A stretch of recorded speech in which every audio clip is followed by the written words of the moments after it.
Hey folks, how you doing? Welcome to another episode or edition of Ryan Drives blog. Coming to you from Port Moody, British Columbia. Just had a couple days away on Vancouver Island with my wife celebrating her birthday. We're back in town, was back at work today, helping people out, helping people to get the best value that they can on their car deal. Looking forward to working with you as well.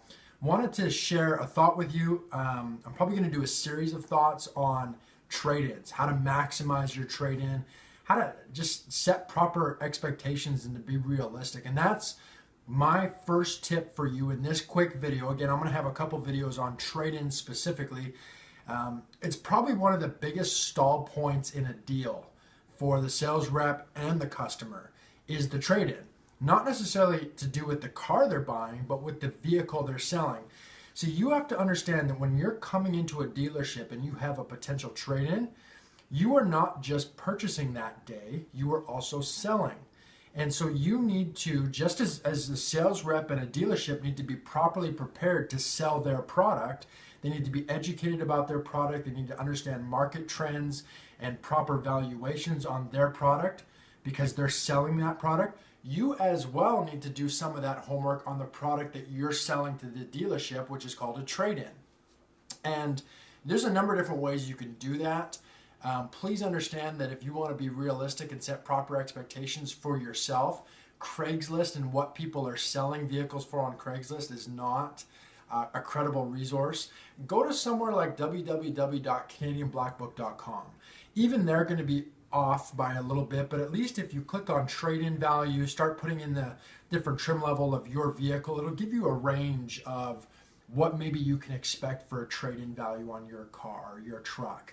Also understand that the year, the kilometers, the condition, they all play into account when you are trading in your vehicle as to what a dealership is willing to pay you.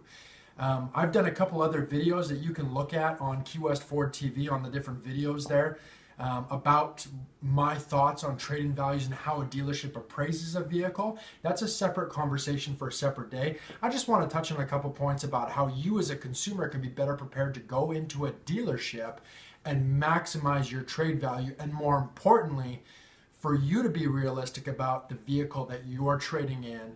And that's going to help the whole sales process go so much smoother if you're coming into a dealership ready to do business, ready to work a deal, and you and the sales rep can come together as a team. Because at the end of the day, if I'm working with a customer, it's me and the customer against the house.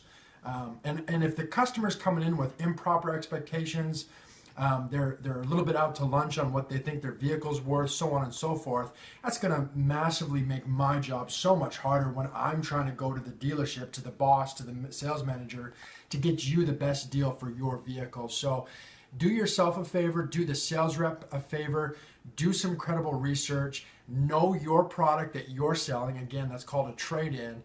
Be prepared on your product, understand your product, have a bit of a valuation planned on your product. Be educated on your own product because you're selling it at the end of the day. So that's my tip for you. Go over to www.ryandrives.ca. Follow me there. All my social media links are there. I'm in business to help you. I want you to get the best deal you can. I'm working for Key West Ford down in New Westminster. We're the largest volume Ford dealer in the area. Love to help you out with anything to do with automotive. I am your go-to guy. So thanks again for chiming in. And if you have any questions, feel free to contact me. Love to be able to help you out in any way, shape, or form that looks like. Thanks again, guys.